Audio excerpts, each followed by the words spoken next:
Hello dear students, మన that's it YouTube ఛానల్కి మీ అందరికీ స్వాగతం. నేను మీ కాసు సార్.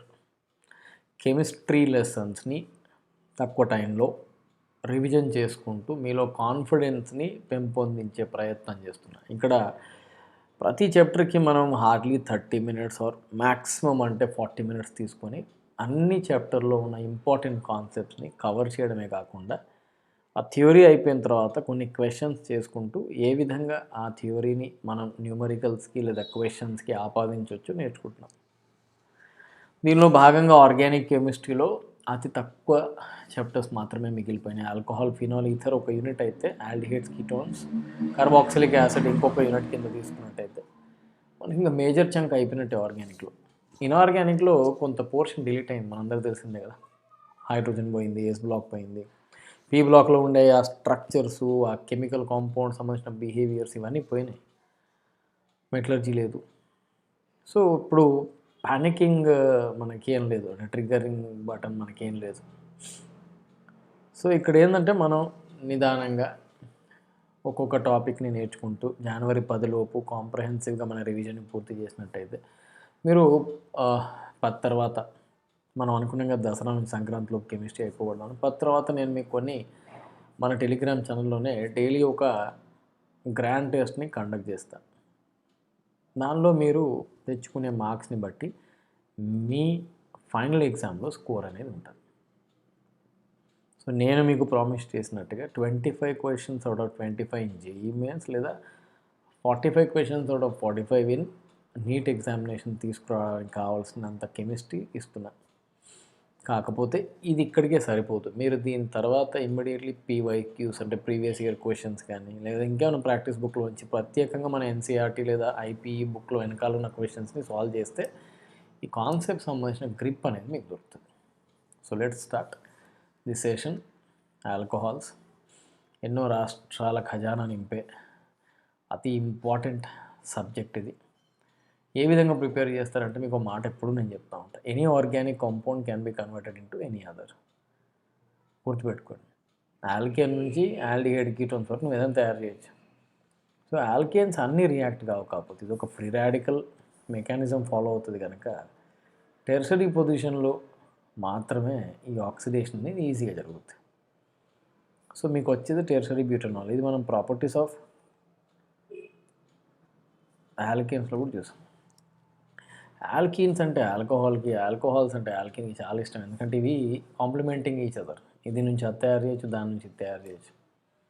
తయారు చేయడంలో భాగంగా ఒక అన్సిమెట్రికల్ ఆల్కీన్ తీసుకున్నట్టయితే ఇక్కడ నువ్వు నార్మల్గా వాటర్ వేయలేవు, ఎందుకంటే ఇది న్యూక్లియోఫైలే, వాటర్ కూడా న్యూక్లియోఫైలే. ఇక్కడ ఎలక్ట్రాన్స్ ఎక్కువే, వాటర్ మీద ఎలక్ట్రాన్స్. అందుకే దీన్ని ప్రోటోనేట్ చేస్తాం మనం. ప్రోటోనేట్ అంటే H+ యాడ్ చేసి ఈ పై బాండ్ ఇటువైపు తిప్పి కార్బోకేటయాన్ ఫామ్ అయిన తర్వాత అక్కడ OH చేస్తాం. మార్కోనిక్ అడిషన్ అంటుంది. తర్వాత కార్బోకేటయాన్ వచ్చిందంటే మనం ఇది ఆల్కీన్స్లో చదువుకున్నాం, రీఅరేంజ్మెంట్ అనేది జరగచ్చు. ఎందుకంటే మీకు తెలిసిందే స్టెబిలిటీ ఆఫ్ కార్బోకేటయాన్ మనం చాలాసార్లు చదువుకున్నాం. 3 డిగ్రీ, 2 డిగ్రీ, 1 డిగ్రీ చూస్తే ఈ రీఅరేంజ్మెంట్ అనేది ప్రైమరీ సెకండరీగానో లేకపోతే టెర్షరీగానో మారడం, లేదా సెకండరీ టెర్షరీగా మారడం, రీఅరేంజ్మెంట్ ప్రొడక్ట్ అనేది రావచ్చు. దీన్ని ప్రివెంట్ చేసుకుంటూ మార్కోనికో ప్రొడక్ట్ రాయాలి అంటే దీన్ని ఏమంటాం, ఆక్సిమెర్క్యూరేషన్, డిమెర్క్యూరేషన్ అంటాం. అంటే నాకు రీఅరేంజ్మెంట్ వద్దు అంటే ఆక్సిమెర్క్యూరేషన్, డిమెర్క్యూరేషన్ చేయాలి. నాకు యాంటీ మార్కోనికో ప్రొడక్ట్ కావాలంటే నాకు OH ఇక్కడ కావాలి, ఎక్కువ కార్బన్ యాటమ్స్, హైడ్రోజన్ యాటమ్స్ ఉన్న కార్బన్ మీద OH కావాలి అంటే anti మార్కోనికో product.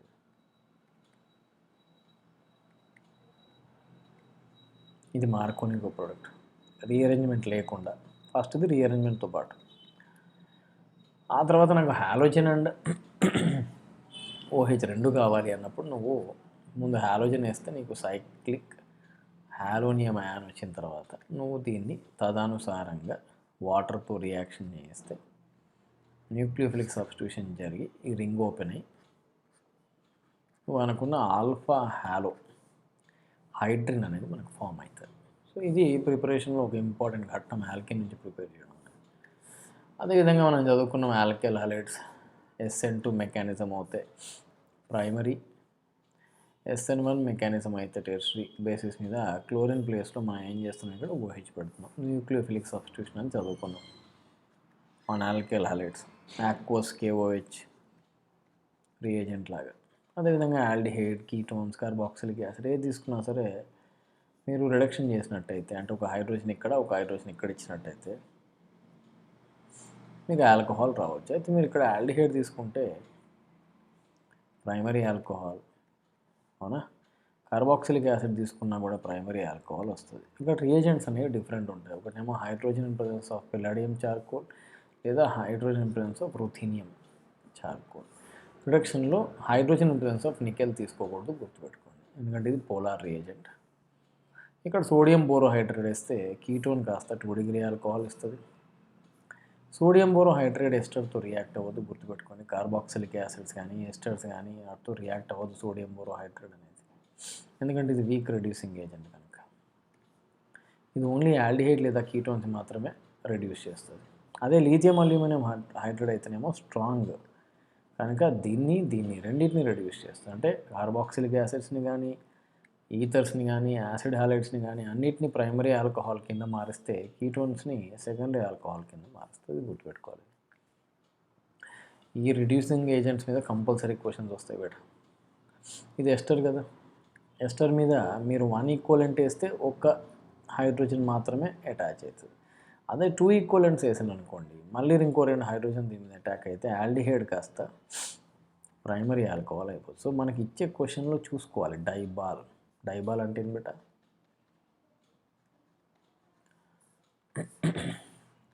Die isobutyl aluminium hydride అంటుంది, అవునా?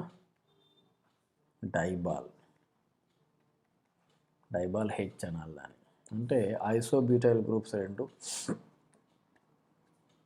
కదా, ఇదే కదా ఐసోబ్యూటైల్ 2 అల్యూమినియంతో పాటు ఒక హైడ్రోజన్ ఉంటే ఈ హైడ్రోజన్ మీద ఉండే నెగిటివ్ ఛార్జ్, ఎందుకంటే ఇది అల్యూమినియం అనే మెటల్తో ఉంది కదా, ఇది ఈ రిడక్షన్కి పాల్పడుతుంది. ముందు ఒక హైడ్రోజన్ ఇది మిథైల్ తీసేది ఒక హైడ్రోజన్ పెడుతుంది. ఆ తర్వాత ఇది ఫర్దర్గా రిడ్యూస్ అయినట్టయితే మీకు ఆల్కహాల్ ఇస్తుంది. ముందైతే మీకు ఎస్టర్తో ఏమొస్తుంది అంటే ఆల్డిహైడ్ వస్తుందని రాయండి. ఆ తర్వాత గ్రిగ్నార్డ్ సింథసిస్ అనేది చాలా ఫ్రీక్వెంట్గా అడిగబడే క్వశ్చన్. గ్రిగ్నార్డ్ సింథసిస్ అని ఇందులో ఏం చేస్తామంటే మనం గ్రిగ్నార్డ్ రియేజెంట్లో మనకు తెలిసిందే R మెటల్తో ఉండడం వల్ల దీని మీద నెగిటివ్ ఛార్జ్ ఉంటుంది, న్యూక్లియోఫైల్ ఇది. ఇప్పుడు ఈ R- అనేది ఫార్మాల్డిహైడ్లో ఉండే యాసిడ్ ఈ ఎలక్ట్రోఫైల్ సెంటర్ మీద రియాక్ట్ అయినట్టయితే ఏమొస్తుంది బేట? RCH2O - MgBr+. దీన్ని తిన్నగా హైడ్రలైజ్ చేసుకుంటే మనకు వచ్చే ప్రొడక్ట్ ఏంటో తెలిసిపోతుంది. ప్రైమరీ ఆల్కహాల్ కావాలంటే ఫార్మాల్డిహైడ్ తీసుకో, సెకండరీ ఆల్కహాల్ కావాలంటే ఏదైనా ఆల్డిహైడ్ తీసుకో other than formaldehyde. Tertiary alcohol కావాలంటే కీటోన్ తీసుకో, గుర్తుపెట్టుకున్నా. ఫార్మాల్డిహైడ్ ఒక ప్రోడక్ట్ ఇస్తే any aldehyde other than formaldehyde ఇంకో ప్రోడక్ట్ ఇస్తే కీటోన్ అనేది 3 డిగ్రీ ఆల్కహాల్ ఇస్తుంది. అదే ఎస్టర్ విషయానికి వస్తే ముందు ఇక్కడ సబ్స్టిట్యూషన్ జరుగుతుంది. R- అనేది ఇక్కడ సబ్స్టిట్యూషన్ చేస్తుంది, అడిషన్ చేయదు. ఆ తర్వాత అడిషన్ జరుగుతుంది. కీటోన్ మీద RMgX వేస్తే ఏమొస్తుంది? 3 డిగ్రీ ఆల్కహాల్ కదా. యాసిడ్ హాలైడ్ మీద కూడా అంతే, ముందు సబ్స్టిట్యూషన్ తర్వాత అడిషన్, 3 డిగ్రీ ఆల్కహాల్. వీటిని ఇపాక్సైడ్స్ అంటారు. గ్రిగ్నార్డ్ రియేజెంట్ వచ్చి అటాక్ చేస్తే ఇపాక్సీ క్లీవేజ్ అవుతుంది. ఇది ఇట్లా RCH2CH2OH. అదే ఆక్సిజన్ మీద చేసుకుంటే మీకు ముందు పెరాక్సైడ్స్ వచ్చి తర్వాత ఆల్కహాల్ లాగా మైగ్రేట్ అవుతాయి. ఇక్కడ గ్రిగ్నార్డ్ రియేజెంట్కి ఉన్న ఒక బలహీనత, ఒక వీక్నెస్ ఏంటంటే ఇది ఒక స్ట్రాంగ్ బేస్ అవ్వడం వల్ల ఎసిడిక్ గ్రూప్స్ ఉన్న ఆల్డిహైడ్ లేదా కీటోన్స్ మీద వేయకండి, ఎందుకంటే దీనికి ఇష్టం ఏంటి? హైడ్రోజన్. ఇదేం చేస్తుంది? దాన్ని హైడ్రోజన్ లాగేసుకొని ఆల్కేన్ ఫామ్ చేస్తుంది. ఓకే, ఇది మాత్రం గుర్తుపెట్టుకోవాలంటే నా ఉద్దేశం. ఇప్పుడు సపోజ్ నేను దీని మీద అడిషన్ చేద్దాం అనుకుంటే ఈ తోక తీసుకోవద్దు. ఎందుకు? ఇప్పుడు దీని మీద మనం ఏదైనా గ్రిగ్నార్డ్ రియేజెంట్ వేసినాం అనుకోండి, C6H5 MgBr వేస్తే దీని చూపు అంతా దీని మీద ఉంటుంది. అంటే అది నాయన ఇక్కడ బోరా ఇక్కడ అటాక్ చేయండి అక్కడ చేయకుండా పోయి ఆ హైడ్రోజన్ మిక్స్ చేసి అది కూడా వీక్ వచ్చి బెంజిన్ ఫామ్ చేస్తుంది. సో స్ట్రాంగ్ బేస్ అవ్వడం వల్ల ఈ ఎసిడిక్ గ్రూప్స్ ఉన్న ఆల్డిహైడ్ లేదా కీటోన్స్ మీద వేయకూడదు. దీని మీద చాలా క్వశ్చన్స్ వచ్చినాయి, వస్తూ ఉంటాయి. ఆ తర్వాత వీటి ఫిజికల్ ప్రాపర్టీస్ విషయానికి వస్తే దీనిలో బ్రహ్మాండమైన హైడ్రోజన్ బాండింగ్ అనే intermolecular hydrogen bonding intermolecular forces ఉండడం వల్ల దీని బాయిలింగ్ పాయింట్స్ కానీ దీని సాల్యుబిలిటీ ఇన్ వాటర్ కానీ కొంచెం ఎక్కువ, దాని ఈథర్స్తో కానీ ఆల్కేన్స్తో పోలిస్తే ఎక్కువ. అవునా కదా? ఇక్కడ మాలిక్యులర్ వెయిట్ పెరిగిన కొద్ది మనకు తెలుసు కదా, బాయిలింగ్ పాయింట్ చెక్ చేస్తే మాలిక్యులర్ వెయిట్ చూడాలి, డైపోల్ మూమెంట్ చూడాలి, హైడ్రోజన్ బాండ్స్ చూడాలి, 3 చూడాలి. డెన్సిటీ అయినా మాలిక్యులర్ వెయిట్తో పెరుగుతుంది, బాయిలింగ్ పాయింట్ అయినా మాలిక్యులర్ వెయిట్తో పెరుగుతుంది. ఓకే, కెమికల్ ప్రాపర్టీస్ విషయానికి వస్తే ఇది వీక్ యాసిడ్. దీని నుంచి విడబీగాలి హెచ్చిన అంటే మాత్రం కాన్సన్ట్రేటెడ్ NaOH లేదా అంటే స్ట్రాంగ్ బేసెస్ని మాత్రమే వాడాలి. NaNH2 కానీ, ఓకే, కాన్సన్ట్రేటెడ్ NaOH కానీ, సోడియం, లీథియం ఇట్లాంటి స్ట్రాంగ్ రియేజెంట్ అంటే స్ట్రాంగ్ బేసెస్ని వాడితే కానీ ఇది బయటికి రాదు. మీ అందరికి తెలిసిందే, ఎసిడిక్ స్ట్రెంత్ కంపేర్ చేస్తే ఛాంపియన్ ఎవరయ్యా? Sulphonic acid, carboxylic acid, phenol, water greater than alcohol. Alcohol కంటే వాటర్కే అసిడిక్ స్ట్రెంత్ ఎక్కువ. ఇది వీక్ యాసిడ్ ఇది. సో స్ట్రాంగ్ బేస్ వాడితే కానీ అక్కడ నుంచి మీకు ప్రోటాన్ బయటికి రాదు. ఇది వచ్చినాక మీరు దీన్ని ఆల్కల్ హాలైడ్తో SN2 రియాక్షనే చేయాలి. SN1 చేస్తే 3 డిగ్రీ తీసుకుంటారు. 3 డిగ్రీ తీసుకుంటే ఎలిమినేషన్ అవుతుంది. మనకు SN2 మాత్రమే చెయ్యాలి, అప్పుడే మనకి ఈథర్ వస్తుంది. SN1 చేస్తా కదా, నేను 3 డిగ్రీ తీసుకుంటా కదా అంటే ఎలిమినేషన్ అవుతుంది. అదేవిధంగా ఇక్కడ HIని తీసేస్తే కూడా ఈథర్ వస్తుంది. ఈ కార్బాక్సిలిక్ యాసిడ్స్తో రియాక్ట్ అయితే మాత్రం ఇది ఏం ఫామ్ చేస్తుంది బేటా? ఎస్టర్ ఫామ్ చేస్తుంది. అంటే ఈ HOH తీసేయి ఎస్టర్ ఫామ్ చేస్తుంది. దీన్నే మనం ఎస్టరిఫికేషన్ అంటామన్నా, ఎస్టరిఫికేషన్ అని పిలుస్తాం. ఇక్కడ రియాక్షన్లో గుర్తుపెట్టుకోవాల్సింది ఈ గ్రూపు అవునా. ఈ R అండ్ ME అనేవి ఏవైతే ఉన్నాయో ఇవి ప్రైమరీ ఉంటే మంచిది, టు అవాయిడ్ స్టీరిక్ రిపల్షన్స్. కొట్టుకోకుండా ఒకదాంతో ఒకటి పెద్ద పెద్ద గ్రూప్స్ ఏదో కొట్టుకుంటే కనుక చిన్న చిన్న గ్రూప్స్ తీసుకుంటే బెటర్. అంటే హైడ్రోజన్, మిథైల్ రియాక్టివిటీ ఎక్కువ. అదే బల్కీ అవుతున్న కొద్ది రియాక్టివిటీ చూసుకోవచ్చు, మీరు తగ్గుతూ ఉంటుంది. ఈ క్వశ్చన్ JEEలో వచ్చింది. తర్వాత సబ్స్టిట్యూషన్ తెలిసిందే. 3 డిగ్రీ కనుక SN1, 1 డిగ్రీ కనుక SN2. కాకపోతే ఇక్కడ రీఅరేంజ్మెంట్ వచ్చే ఛాన్సెస్ ఉంటాయి, సాల్వెంట్ మీద డిపెండ్ అవ్వచ్చు. అదే ఇక్కడ ఎలిమినేషన్ చేసామనుకోండి మనం, సో డీహైడ్రేషన్ అంటే OH పోయి ఆల్కిన్ ఫామ్ అవుతుంది. అవునా, ఇక్కడ కూడా అంతే. దీన్ని ఆక్సిడేషన్ చేస్తే ప్రైమరీ ఆల్కహాల్ నుంచి ఆల్డిహైడ్, సెకండరీ ఆల్కహాల్ నుంచి చదివిందే కదా ఇంతకుముందే, సెకండరీ ఆల్కహాల్ని తీసుకొని అంటే రిడక్షన్కి ఉల్టా ఇది. సో ఒకసారి దాని సంగతి ఏందో చూద్దాం. ఆక్సిడేషన్ ఏంది, ఎన్ని రకాలు చూద్దాం. నువ్వు ప్రైమరీ ఆల్కహాల్ తీసుకొని నువ్వు మైల్డ్ ఆక్సిడేషన్ చేస్తావు. అంటే మైల్డ్ స్ట్రాంగ్ రెండు ఉంటాయి బేట. ఇక్కడ ఇప్పుడు ఇంతకుముందు తీసుకున్న స్లైడ్లో మనం ఏదైతే ఇంతకుముందు స్లైడ్ తీసుకున్నామో ఇక్కడ మీరు అబ్జర్వ్ చేస్తే ప్రైమరీ ఆల్కహాల్ నుంచి ఇది మైల్డ్ ఆక్సిడేషన్. ఇది ఆల్డిహైడ్ రావాలంటే మైల్డ్ ఆక్సిడేషన్ చేయాలి. మైల్డ్ ఆక్సిడేషన్ అంటే గుర్తుపెట్టుకున్నాను, కాపర్ ఎట్ 300 డిగ్రీ సెల్సియస్ లేదా పిరిడీనియం క్లోరోక్రోమేట్ PCC అంటారు దీన్ని.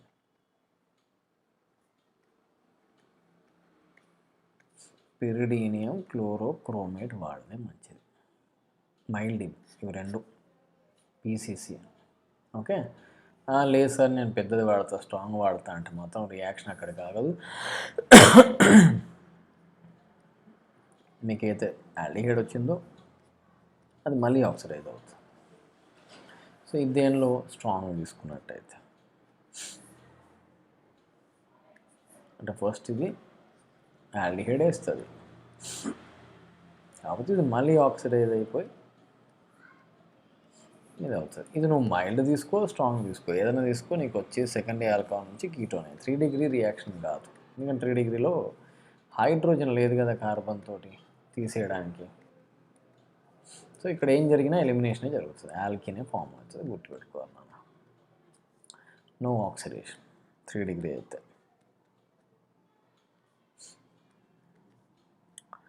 అదే ఇక్కడ మైల్డ్ తీసుకుంటే ఆల్డిహైడ్ వచ్చింది కదా, ఇక్కడ స్ట్రాంగ్ తీసుకుంటే కార్బాక్సిలిక్ యాసిడ్ వస్తుంది. స్ట్రాంగ్ అంటే CrO3 ఇన్ ఎస్టిక్ అన్హైడ్రైడ్, లేదా CrO3 ఇన్ H2SO4, లేదా H2CrO4, లేదా K2Cr2O7, లేదా KMnO4. ఇవన్నీ స్ట్రాంగే, ఇందులో ఇది జోన్స్ రియేజెంట్ అంటారు, తెలిసిందిగా మనకి. ఇక్కడ మాత్రం సెకండరీ నుంచి నువ్వు స్ట్రాంగ్ తీసుకో లేదా మైల్డ్ తీసుకో, కీటోన్స్ మాత్రం ఫర్దర్గా ఆక్సిడైజ్ కావు అట్లా. అవునా? ఇక్కడ స్ట్రాంగ్ తీసుకుని చూడండి, జోన్స్ రియేజెంట్ తీసుకుని చూడండి. జోన్స్ తీసుకుంటే ఏమవుతుంది బేటా, ప్రైమరీ ఆల్కహాల్ కాస్త ముందు ఆల్డిహైడ్ ఇచ్చి తర్వాత లాస్ట్కి కార్బాక్సిలిక్ యాసిడ్, స్ట్రాంగ్ అది. అదే నువ్వు సెకండరీ ఆల్కహాల్ తీసుకుంటే నీకు కీటోనే వస్తుంది. ఆల్రైట్, ఇది మైల్డ్ కదా, ఆల్డిహైడ్ వస్తుంది ప్రైమరీ నుంచి. నువ్వు మైల్డ్ తీసుకో, వైల్డ్ తీసుకో, సెకండరీ నుంచి నీకేమొస్తుంది బేటా, కీటోన్ వస్తుంది.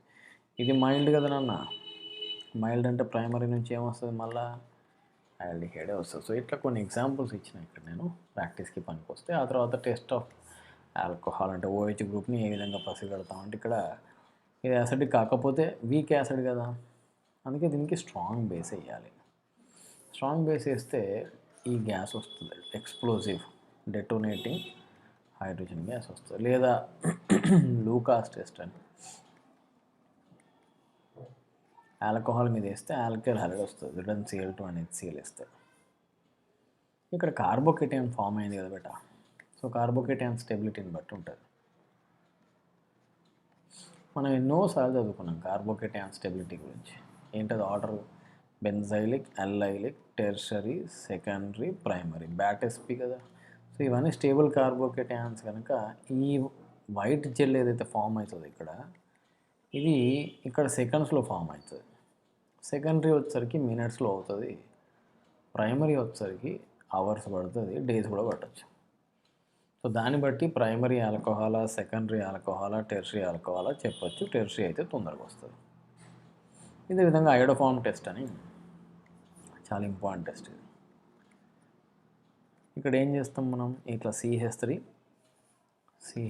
CH అనే యూనిట్ ఉన్న ఆల్కహాల్ ఏదైనా పర్లేదు, ఇక్కడ నువ్వు ఏదైనా పెట్టుకో, హైడ్రోజన్ లేదా ఆల్కైల్ లేదా ఎరైల్, ఏ గ్రూప్ అన్నా పెట్టుకోబెట్ట. ఇది ఈ గ్రూప్ మాత్రం ఐడోఫామ్ లాగా మారిపోయి మిగతా ముక్క మొత్తం కార్బాక్సిలేట్ కింద ఆక్సిడైజ్ అవుతుంది. Iodine presence of cold alkali తీసుకుంటే నీకు ఐడోఫామ్ ఫామ్ అవుతుంది. ఓకే, ఇది ఆల్డిహైడ్ కీటోన్లో కూడా సేమ్ టెస్ట్ వస్తుంది. కొన్ని క్వశ్చన్ చూద్దాం. ఇక్కడ చూద్దామా, ఇది ప్రైమరీ ఆల్కహాల్ కదరా, ఆల్డిహైడ్ వచ్చింది.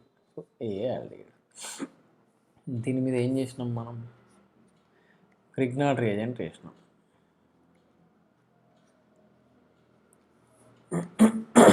చూసుకోండి ఏమొస్తుందో. అవునా, ఓకే, అంతేనా. ఇదేమో వచ్చింది క్రిగ్నాట్ రియేజెంట్ తోటి ఆల్డిహైడ్, తర్వాత ఆల్డిహైడ్ నుంచి సెకండరీ ఆల్కహాల్ వచ్చింది. 2 డిగ్రీ ఆల్కహాలే కదా, ఇది మీ B. సో D ఏంటి అని అడుగుతున్నారు బహుశా, D ఏంటనే చెప్పాలి మనం. ఆ తర్వాత ఇక్కడ H+ వేస్తే, H+ వేసాం అవునా కదా, ఇక్కడ H+ వేస్తే మనకు CO వచ్చింది అవునా, H3O+, డీహైడ్రేషన్. ఓకే, సో ఇక్కడ H+ వేస్తే ఏమవుతుంది, OH పోయి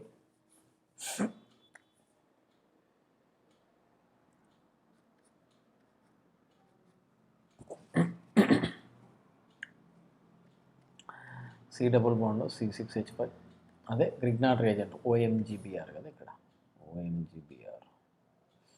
MGBRని మర్చిపోయాను నేను.